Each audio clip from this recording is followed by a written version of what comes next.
And there we are. I think I've even unmuted myself this time. Good evening, Marion County. I'm Chad Mattingly. I'm your county clerk here. I'm checking to make sure everything is going right here. This is the second time that we've done one of these question and answer live events in an effort to offer another forum to answer questions from Marion Countyans. This is our second ever question and answer live event. I am making sure that we are actually live. I think that we are. If we're not, I'll probably be getting someone tell me about it here shortly on my telephone. If all goes well, this stream is available right now simultaneously on our Facebook Live at www.facebook.com/Marion County Clerk Office and on our YouTube channel at www.youtube.com/@Marion County Clerk Office. I think the Facebook Live post will delete after a certain time, but the YouTube post will stay going for, I don't know, we went live for the machine audit after the election last year on YouTube, and it's still there. So if you're looking for a riveting 3.5, 4 hours of shaky camera live action, then you can go to our YouTube page and catch that. That was the machine count after the 2024 presidential election, where we counted one of the most used machines randomly selected from the Secretary of State's office, the one that was used up at Center Square, and it came out perfect, just like they do. Paper ballots on our elections, our machines are good, and yeah. So this stream is available on Facebook and on YouTube. What we're wanting to do is provide an outreach, a way to answer your questions off hours, you know, in a different format, in a different forum, to where if you've got questions sitting on your couch or in your kitchen or while you're riding down the road, you probably shouldn't. You could call while you're riding down the road. That'd be safe, probably. But yeah, where you're at. We're coming to where you're at to answer your questions. And we're going to be going tonight from 6 until 6:30. And we've got a couple of questions already. So I'm just going to get right into it. The first question comes from Connie Osborne. And this comes from after our last live event. She asks, if I change to independent, am I able to vote on Democratic and or Republican candidates or only independent candidates?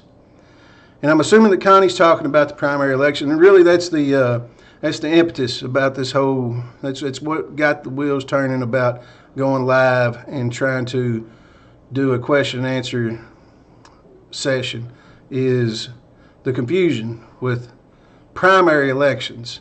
Primary elections in Kentucky are closed primaries, and what that means is that the primary election is it's a nominating election for both the parties, for the Democrats and for the Republicans, that the members of those parties have an opportunity to select their candidates that they're going to send to the general election in November, where the winner goes on to fill the seat or fill the office.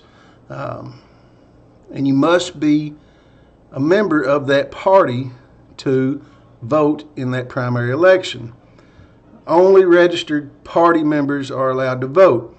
The law reads that before a person shall be qualified to vote in a primary, he or she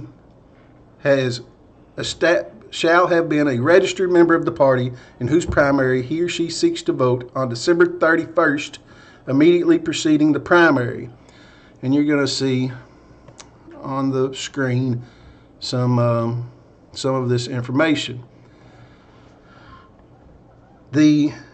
Secondly, the voters shall have remained continuously registered as a member of that party in whose primary he or she seeks to vote between December 31st, immediately preceding the primary, and the date set for the primary. And the date for the primary this year is the May 19th. It's the first Tuesday after the third Monday in May. And then in the case, and to finish the law, in the case of a new registration made after December 31st, so somebody that hasn't ever registered to vote, an 18-year-old, somebody that is just registering for the first time, whatever that case may be. In the case of a new registration made after December 31st, immediately preceding the primary, voters shall have registered and remained continuously registered as a member of the party in whose primary he or she seeks to vote from the date of registration until the date set for the primary. All right, to translate all that, what that means is to vote in the primary, you have to pick a party by December 31st, which is kind of tricky, really. I had a call today from, I'm sure you won't mind me talking about this. I had a call today from one of our Board of Elections members. He called talking about horse trailers. He had a question about horse trailers, and the way that our conversations generally go is we ended up talking about elections. And we were talking about the primary elections. And the filing deadline for candidates is January 9th.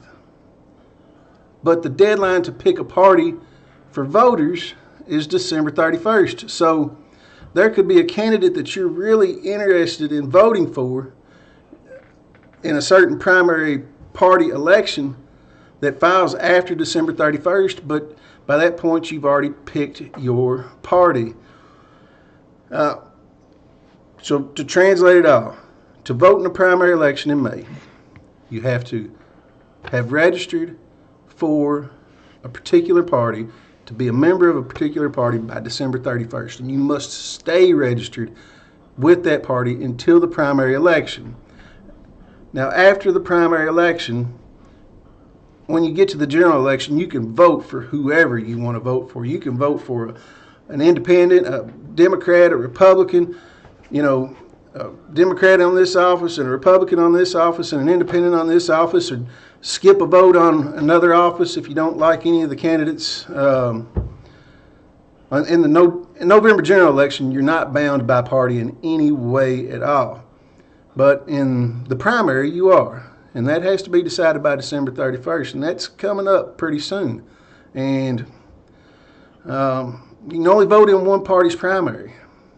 And we get this question a lot during primary elections, that certain persons, somebody that they want to vote for, isn't on their ballot because they're registered in the other party, whether they're wanting to choose between two Democrats and they're registered as a Republican, or they're wanting to choose between a group of Republicans and they're registered as a Democrat. So that choice has to be made by every voter. I've got to make that choice. My family's got to make that choice. My neighbors. Every voter has to choose by December 31st whether or not or what party they want to vote for in the primary, and stay registered like that until the primary. What happens if you change your party registration? Let's go with that hypothetical that we were just talking about. Somebody comes out and files for an election to be a candidate in an election after December 31st in the party that you're not registered to, and you want to switch to that party. If you switch after December 31st, it knocks you out of being eligible in either of the party's elections because you weren't continuously registered as a member of one party, and the other party you hadn't been registered in before December 31st. So I'm going on and on and on about this and beating this dead horse because it's important. It's a choice that we all have to make prior to December 31st, and we're gonna have some interesting elections in this primary. So let's talk about voter registration before we move on to what's going on in this upcoming primary. You must be 18 years old by the November general election. So you can vote in the primary election as a 17-year-old and be a registered voter as long as you're going to be 18 by the November general election. And then we always want to make sure that our address is correct, that we've chosen our party affiliation by December 31st, and there's a couple of different ways that you can do that. Excuse me. Just got done with fiscal court and a good day here at the clerk's office, so I'm going to get me a little bit of Mountain Dew. Excuse me. A couple of different ways that you can register to vote or change and update your voter registration. The easiest way to do it is online, and there's only one place that you want to do that, and that's at govote.ky.gov. Email me, I'll send you a direct link to it. You know, you can email chad.magley@ky.gov, and I'll send you a direct link to it.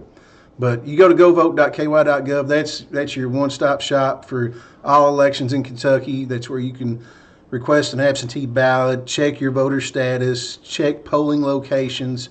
You know, once the election plan's made, you know, all of the polling locations in Marion County will be visible there. And then you can change your voter registration in a secure and convenient manner. The folks at the State Board of Elections, I was bragging on them earlier today. They came out with an update yesterday in the system that we use, and there was just a little bit of a, you know, how computer updates go. And sure enough, first thing this morning, this is what you need to do, and they're really good at the State Board of Elections. And that's if I had a family member or a friend that was wanting to update their voter registration or register for the first time, I'd send them directly to the online, because it comes into our system, and it's the best way to ensure that your voter registration makes it to us. It's better than driver's licensing. It's better than filling out a voter registration card at a booth at a fair or something, because you never know if that voter registration card is going to get where it needs to be. But you can do it with pen and paper. I suggest that if you're going to do that, just come here to the county clerk's office. You can always do it with a voter registration drive, but anytime that you're filling out something with a paper and pen, part of the voter registration card is your social security number and your birth date and your address and all kinds of really sensitive information. So I know I'm hesitant to give that out to just anybody on the street. So online or with a pen and paper here at the clerk's office. So what's on the ballot this primary election? What's got Chad all tore up about making sure that everybody's registered and knowing what's happening in this primary election? There's going to be a lot of contested races, and I can, just as a voter, I can see how I would want to be registered in both parties. I empathize with the choice that people are having to be made. You know, the U.S. Senate seat. It's the first time really in my lifetime that Mitch McConnell's not going to be our one of our U.S. senators, and it looks like the Republican primary is going to be interesting in that race. You can't vote in the Republican primary for U.S. Senate if you're registered as a Democrat. We're going to have our congressman will be on the ballot this time, James Comer, and any opposition that he might have. There could be a interesting contest on the Democrat side on that one. Who knows? State senator. This is our very own Jimmy Higdon, who has served nobly and with distinction in the state Senate for many years. Is going to finish this term and will be not seeking re-election. And we know that there are several candidates that have expressed interest in that seat, and there's a lot of interest in Marion County about supporting, different candidates for that contest. And if you're wanting to vote for one of the Republican candidates, you have to be registered as a Republican. If you're wanting to vote for among the Democrat candidates, you must be registered as a Democrat. Our state representative will be on the ballot this time. Our representative is Sarge Pollock out of Taylor County. And then all of your county races will be on the ballot in the primary. PVA, county judge, county attorney, sheriff, jailer, coroner, county clerk, county surveyor, and all 5 of our magistrates. So it's going to be a busy primary election this time. We have already had several to file for election. As you can see on the screen, this is those that have filed so far in Marion County. That's in the order that they filed, starting yesterday morning. Waiting at the door to get in and file their papers were several, and that's the order in which we have taken them all the way up through right before fiscal court. Joe Pat filed before he went to the fiscal court meeting this evening. So as you can see, we've got 2 filed for jailer. Tina Wright Huntsberger has filed for jailer. Jackie Fogel has filed for magistrate. Ray Gardner has filed for sheriff. David Darty has filed for county judge executive. Tony Furman has filed for jailer. Craig Allen Bishop has filed for magistrate. Larry Snook Mattingly has filed for magistrate, and Joe Pat Kirkland has filed for magistrate. We did have another question about elections that we're going to touch on before we move on to anything else that we do here in the county clerk's office. And if anybody's got any questions, if I have been unclear in my primary elections 101, then feel free to call. The phone's right beside me, 270-692-2651. If you will, I'm going to try to, on my cell phone, make sure that there's no questions in the comments. If I can. I'm not real good at this.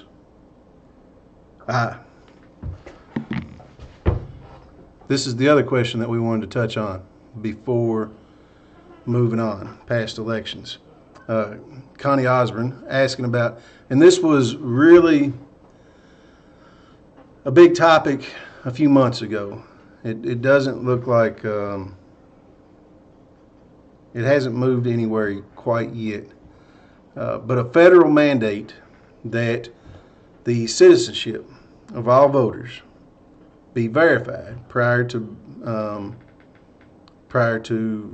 being registered to vote. That part of what we would have to do here is verify that I would have to have documentation that I'm a citizen with our voter registration records, and that that my wife's a citizen, that my parents are citizens, and that all y'all are citizens of the United States before you can register to vote. Part of registering to vote is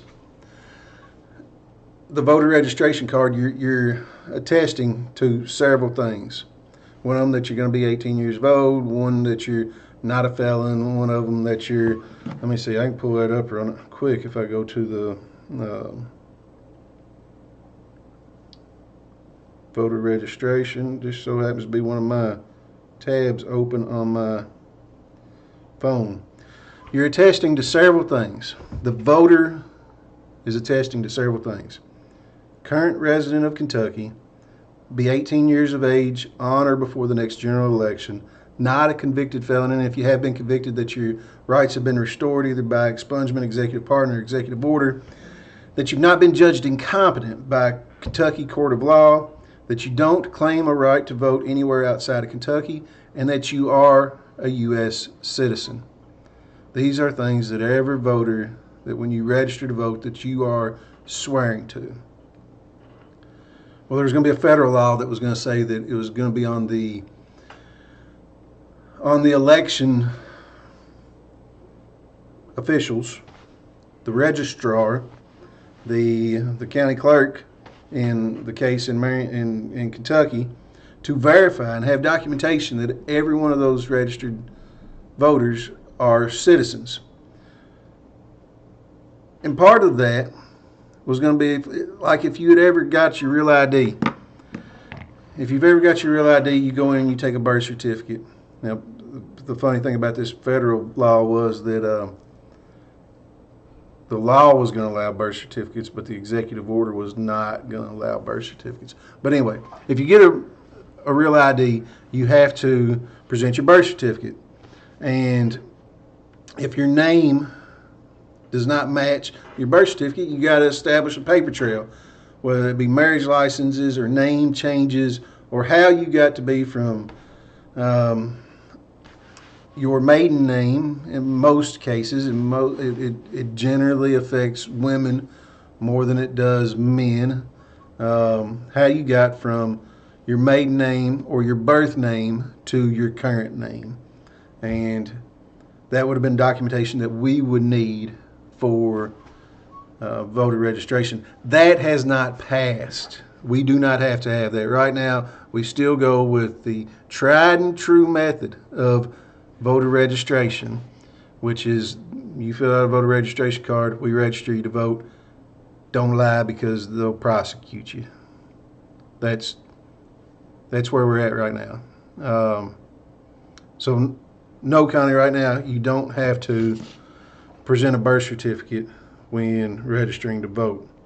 The logistics of that would be pretty daunting on our side. It's fairly bipartisan that before a law like that is passed, that it really needs to be thought through. And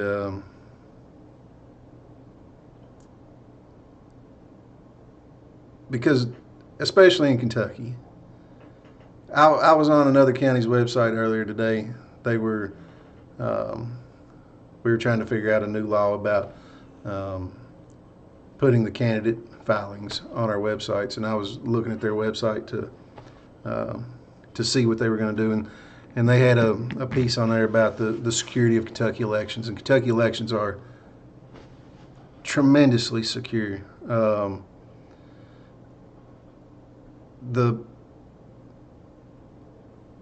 Some of the proudest I've been in this position has had to deal with elections. During the COVID election, we had a Democrat governor and a Republican Secretary of State get together with the Republican General Assembly and not worry about party affiliation at all, but to come up with a election system that served that election tremendously and laid the groundwork for what we've got now. What Kentucky has right now is an election where every vote is cast on a paper ballot. I started this talking about our live stream from our election audit that we did after the last election, where we recounted a machine that was randomly selected for us, and it came out perfect. We could do that because every vote is cast on a paper ballot, and the first thing that we ask for whenever you come in to vote in Marion County is your driver's license, and we scan that driver's license to ensure that it's you and that we've got you registered at the right address, and that that you haven't voted yet. The convenience, the security of it, the Kentucky election is as secure and as convenient as,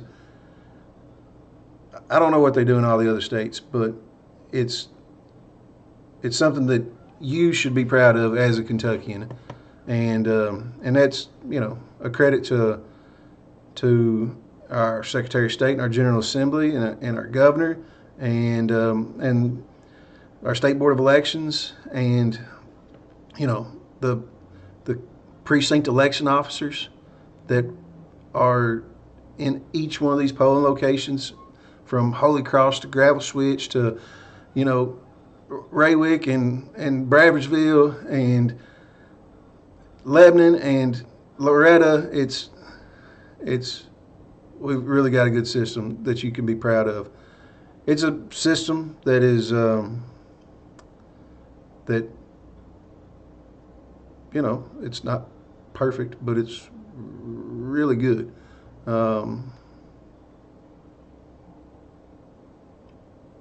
So I just looked at the clock. We've almost made it to 6:30, and I have rambled on and on about elections for almost 30 minutes. Like I said, one of the members of the State Board of Elections, our county board, called today to talk about a horse trailer, and we ended up talking about elections for probably about 30 minutes because that's what we tend to do, and I've done it to y'all. I had some other things to talk about, but here's the thing. We're going to do this. I'm hoping semi-regular that we have a forum for you to talk, to ask questions, to get answers. More importantly, I'm going to see if I can. I guess I'm live right now. I don't see it on my phone. I might have just been sitting here talking to myself for 30 minutes. But yeah, some of the things that we're going to, we've got a lot of other things going on here at the county clerk office. We've got Janice sits right here, right behind me, working hard every day to get land records updated. We've got a crew that's going back and scanning old books to where more land records are available free online at this website on your screen, www.marioncoclerkky.gov. If you click on that, visit our free online deed room, you can access the same land records that you could access in our deed room here. We've got images going back a long time, and an index that goes back even further. You can also sign up for our free Title Watch program that we're just now. I haven't advertised it. I haven't talked about it a lot because I'm still wanting to make sure that it gets we got the kinks out of it.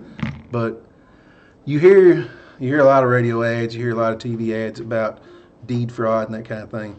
We've got something on our website that you can sign up for that you can get alerts by email or by text immediately. It's really something good that we just now started, and you can sign up for that free at www.marioncoclerkky.gov. We're going to talk about that in one of these future questions and answers. If you've got questions about that, if we need to spend 30 minutes rambling on about Title Watch and about land record searches, I can make up some slides on that, and we can dive deep into that. I just clicked I got our calendar up there. November is one of my favorite months. I love Thanksgiving. Very thankful for all the blessings that we've been given, and the Thanksgiving holiday is one of my favorites. And there's nothing better than getting together with families and friends and breaking bread and being thankful for each other. You can see our schedule there. Let me bring that up here on the big screen. There we go. We'll be closed next Tuesday for Veterans Day. We're always thankful for those that have served in this month of thanks, those that have served our country, and those that have given everything for the defense of the United States. We'll be closed for that, and we'll be closed for Thanksgiving, and we'll be closed the Saturday of Thanksgiving. If you look at the schedule there, we're open every Saturday except for holiday Saturdays, and Thanksgiving's a holiday Saturday. That'll be a 4-day weekend around here. But we're here the rest of the Saturdays. We'll be here this coming Saturday from 8:20 to 11:50. Come by. We'll talk about license plates and car titling. That's what we do mostly around here. That's what most of you see us for is vehicles. And I'm just touching on it there at the end. You can renew your vehicles online while watching the Cats or the Cards or the Hilltoppers or the Colonels or whoever your team is. You can get on that website right there. It's drive.ky.gov. Will lead you to that, but that's the direct link to renew your car tags. You can do that from the comfort of your house. We'll mail them to you. I'm going to leave it at that. I'm 3 minutes over. I'm going to check my notes here. The top of my notes says make sure the mic is unmuted, and I did that today. So I'm going to consider this a success. I made it through I didn't have my mic muted for the first 5 minutes.